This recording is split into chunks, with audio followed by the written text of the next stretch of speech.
देव शयनी एकादशी महत्व, कथा और इस दिन से शुरू हो जाएगा चातुर्मास। देवशयनी एकादशी पर भगवान विष्णु योग निद्रा में चले जाते हैं और अगले 4 महीने तक भगवान विष्णु योग निद्रा में ही रहते हैं। देवशयनी एकादशी का व्रत आषाढ़ मास के शुक्ल पक्ष की एकादशी तिथि के दिन रखा जाता है। जिस दिन से भगवान विष्णु निद्रा में जाते हैं तभी से चातुर्मास प्रारंभ हो जाता है। जिस समय देव सोते हैं इस समय संसार का पालन पोषण भगवान शिव करते हैं। भगवान श्री हरि के शयन काल के इन 4 महीनों को चातुर्मास के नाम से जाना जाता है। इन 4 महीनों में श्रावण, भाद्रपद, अश्विन और कार्तिक मास शामिल हैं। चातुर्मास के आरंभ होने के साथ ही अगले 4 महीनों तक शादी, ब्याह आदि सभी शुभ कार्य करना वर्जित हो जाता है। इसे हरिशयनी, पद्मनाभा और योग निद्रा एकादशी के नाम से भी जाना जाता है। देव शयनी एकादशी व्रत का महत्व। पद्म पुराण के अनुसार जो व्यक्ति देव शयनी एकादशी का व्रत रखता है वह भगवान विष्णु को अधिक प्रिय होता है। साथ ही इस व्रत को करने से व्यक्ति को शिव लोक में स्थान मिलता है। साथ ही सभी देवता उसे नमस्कार करते हैं।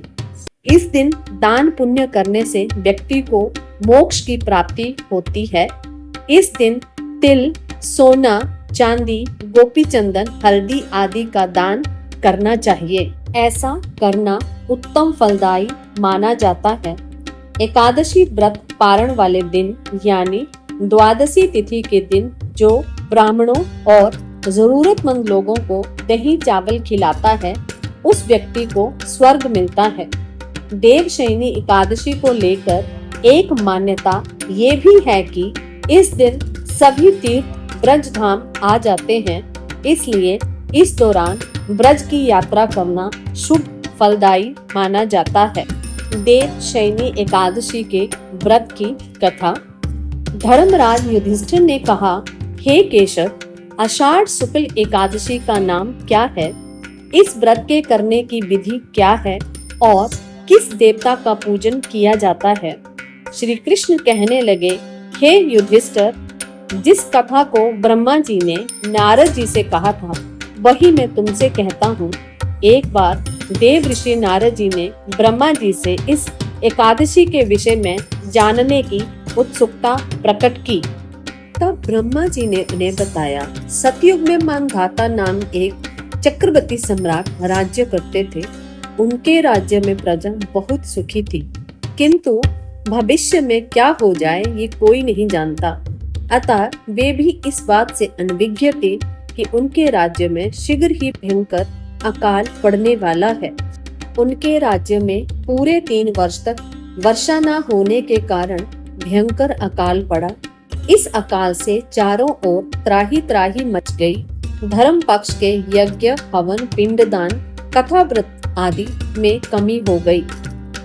जब मुसीबत पड़ी हो तो धार्मिक कार्यों में प्राणी की रुचि कहाँ रह जाती है। प्रजा ने राजा के पास जाकर अपनी वेदना की दुहाई दी। राजा तो इस स्थिति को लेकर पहले से ही दुखी थे। वे सोचने लगे कि आखिर मैंने ऐसा कौन सा पाप कर्म किया है जिसका दंड मुझे इस रूप में मिल रहा है। फिर इस कष्ट से मुक्ति पाने का कोई साधन करने के उद्देश्य से राजा सेना को लेकर जंगल की ओर चल दिए।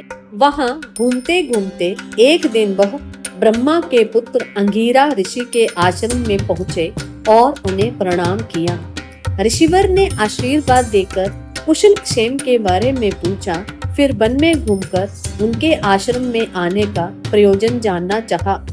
तब राजा अपने दोनों हाथ जोड़कर ऋषि से कहते हैं कि हे महात्मन, मैं सभी प्रकार से धर्म का पालन कर रहा हूँ और उसके बाद भी मेरे राज्य पर अकाल पड़ रहा है। ऐसा होने की वजह क्या है? ये सुनकर महर्षि अंगिरा ने कहा, हे राजन, सब युगों से उत्तम ये सतयुग है। इसमें छोटे से पाप का भी बड़ा भयंकर दंड मिलता है। इसमें धर्म अपने चारों चरणों में व्याप्त रहता है। ब्राह्मण के अतिरिक्त किसी अन्य जाति को तप करने का अधिकार नहीं है, जबकि आपके राज्य में एक शूद्र। यही कारण है कि आपके राज्य में वर्षा नहीं हो रही है। जब तक वह काल को प्राप्त नहीं होगा, तब तक ये दुर्भिक्ष समाप्त नहीं होगा। दुर्भिक्ष की शांति उसे मारने से ही संभव है, किंतु राजा का हृदय एक निरपराध शूद्र तपस्वी का शमन करने को तैयार नहीं हुआ। उन्होंने कहा, हे देव, मैं उस निरपराधी को मार दूं, ये बात मेरा मन स्वीकार नहीं कर रहा। कृपा करके आप कोई उपाय बताएं। महर्षि अंगिरा ने बताया, आषाढ़ माह के शुक्ल पक्ष की एकादशी का व्रत करें। इस व्रत के प्रभाव से अवश्य ही वर्षा होगी। राजा अपने राज्य की राजधानी लौट आए और चारों वर्णों सहित पद्मा एकादशी का विधि पूर्वक व्रत किया। व्रत के प्रभाव से उनके राज्य में मूसलाधार वर्षा हुई और पूरा राज्य धन धान्य से परिपूर्ण हो गया। ब्रह्मा वैवर्त पुराण में देवशयनी एकादशी के विशेष महत्व का वर्णन किया गया है। इस व्रत से प्राणी की समस्त मनोकामनाएं पूर्ण होती हैं। ओम नमो भगवते वासुदेवाय।